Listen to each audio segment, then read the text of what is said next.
Assalamualaikum warahmatullahi wabarakatuh. Kami dari kelompok 6 ingin mempresentasikan hasil diskusi kami tentang paragraf.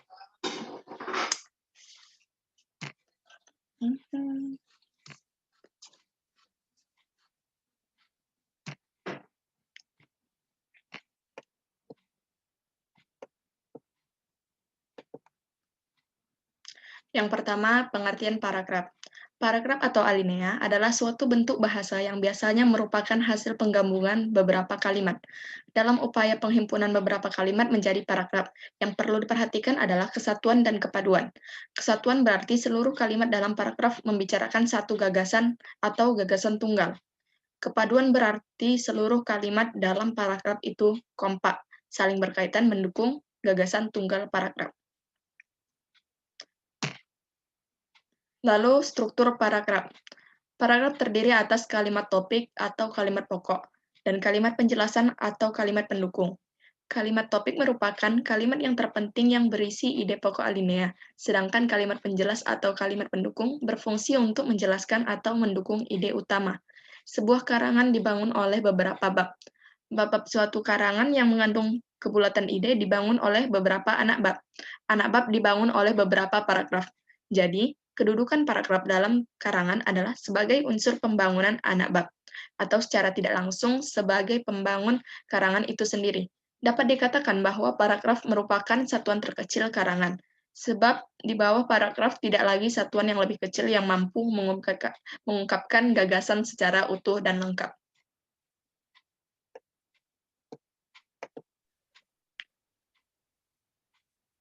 Selanjutnya, unsur paragraf akan dijelaskan oleh Rizky Arif. Ya, saya Rizky Saputra akan menjelaskan unsur paragraf. 1. Topik atau gagasan utama. Topik atau gagasan utama yaitu unsur yang paling penting, karena unsur inilah yang menjadi jiwa atau isi dari keseluruhan paragraf. Unsur-unsur ini biasanya berupa masalah atau gagasan paragraf pengarang yang ingin disampaikan kepada para pembacanya. 2. Kalimat utama. Unsur pembangunan paragraf yang kedua adalah kalimat utama. Kalimat ini adalah kalimat yang mengandung suatu gagasan utama yang diletakkan secara tersirat. Kalimat utama adalah sebuah kalimat yang sifatnya umum. Hal ini dikarenakan supaya dapat dikembangkan kembali dengan kalimat-kalimat penjelas. 3. Kalimat pendukung. Kalimat pendukung yaitu suatu kalimat yang mengandung gagasan-gagasan penjelas. Kalimat ini mempunyai fungsi untuk menguatkan atau mendukung gagasan utama yang ada pada kalimat utama dengan cara memberikan data berupa fakta, contoh, opini, dan lain-lain. 4. Transisi. Supaya menjadi sebuah paragraf yang padu, kalimat-kalimat di dalam paragraf disusun dengan menggunakan transisi atau konjungsi. Ada dua macam konjungsi yang biasa dipakai, yakni konjungsi antar kalimat dan konjungsi intra kalimat. 5. Penegas. Unsur yang terakhir yaitu penegas. Unsur ini tidak terlalu penting di dalam sebuah paragraf karena tidak semua paragraf mempunyai penegas. Fungsi dari penegas yaitu untuk menambah daya tarik sebuah paragraf, menghindari kebosanan saat membacanya, dan sebagai penegas atau pengulang gagasan utama. Habis itu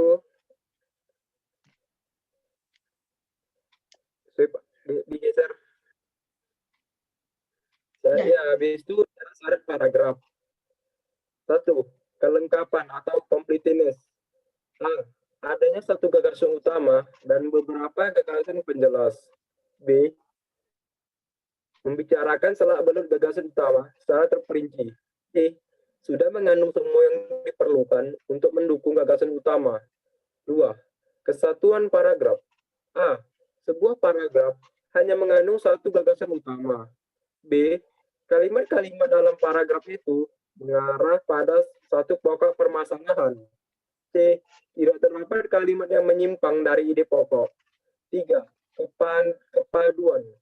A. Kalimat-kalimat di dalam paragraf itu terjalin secara sistematis dan logis, serta tidak ada informasi yang meloncat. B. Kalimat-kalimat gramatikal terpadu dan berkaitan satu sama lain, yang digunakan kata-kata kunci atau sinonim, referensi atau pronomina atau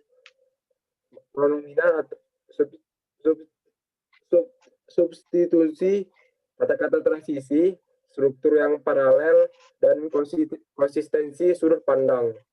4. Keruntutan. Karangan yang dianggap runtut adalah karangan yang di dalamnya terdapat uraian yang sistematis, baik yang dimulai dari suatu yang negatif ke arah positif maupun sebaliknya. Ya, selanjutnya akan diterangi oleh kawan saya, Elsa. Yulia, jenis-jenis paragraf.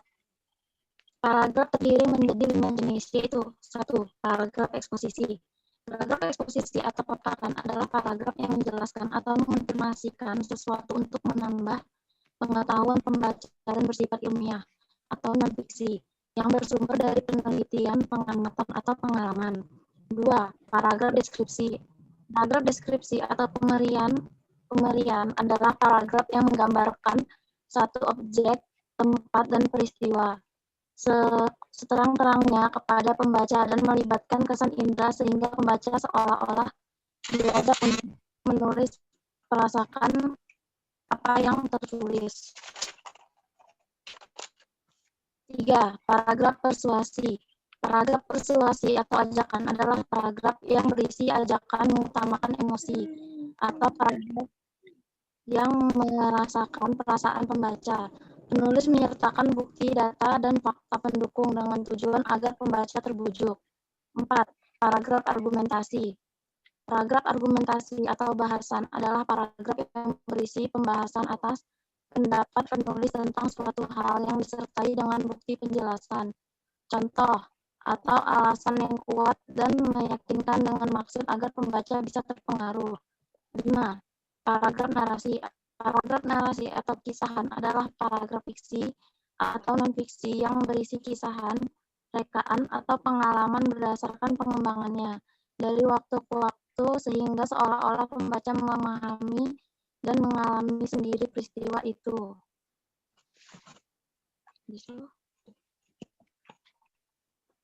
Selanjutnya dilanjutkan oleh teman kami, Rashid Ridho.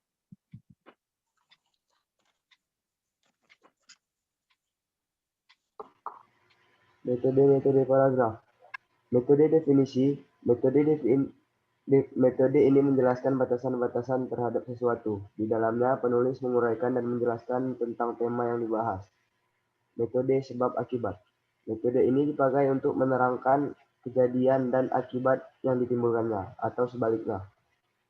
Faktor terpenting dalam metode ini adalah kejelasan dan kelogisan. Artinya, hubungan kejadian dan penyebab harus terungkap jelas dan informasinya sesuai dengan jalan pikiran manusia.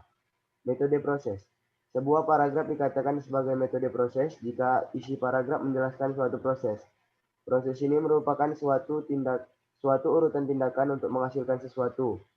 Bila urutan atau tahap-tahap kejadian terjadi dalam waktu yang berbeda, penulis harus menulisnya dengan runtut. Metode klasifikasi.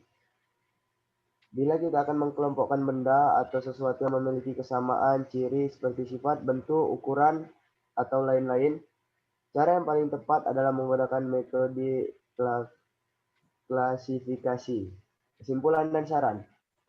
Paragraf merupakan suatu kumpulan dari ide yang lebih tinggi dan luas dibandingkan dengan kalimat. Paragraf merupakan kumpulan dari kalimat, tetapi kalimat yang saling berhubungan antara satu dengan yang lain. Dalam satu paragraf terdiri dari beberapa kalimat. Kita harus mengetahui terlebih dahulu kalimat yang akan disusun menjadi sebuah paragraf. Kalimat-kalimat tersebut harus saling berhubungan dan mengikuti syarat-syarat yang telah dijabarkan di dalam makalah ini.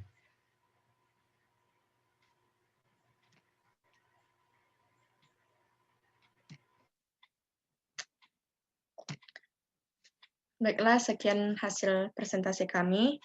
Jika ada kata-kata yang salah, mohon dimaafkan. Assalamualaikum warahmatullahi wabarakatuh.